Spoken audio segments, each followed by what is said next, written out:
கண்கண்ட தெய்வமே கலியுக வரதனே ஆறுமுகமான குரு அறிந்திட்டேன் உன் மகிமை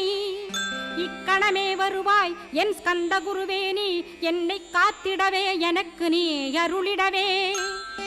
அரைக்கணத்தில் நீயும் ஆடி வருவாயப்பா வந்தனை தடுத்து வலிய ஆட்கொள் வரத குரோ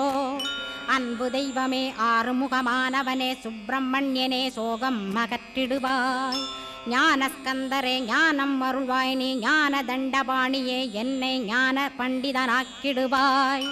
அகந்தையலாம் அழித்து அன்பினை ஊட்டிடுவாய் அன்புமயமாக்கி ஆட்கொள்ளுவையப்பா அன்பை என் உள்ளத்தில் அசைவின்று நிறுத்திவிடு அன்பையே கண்ணாக ஆக்கி காத்திடுவாய் உள்ளும் புறமும் உன்னருளாம் அன்பையே உறுதியாக நானும் பற்றிட உவந்திடுவாய் எல்லை இல்லாத அன்பே இறைவழி என்றாய் நீ அங்கிங்கனாத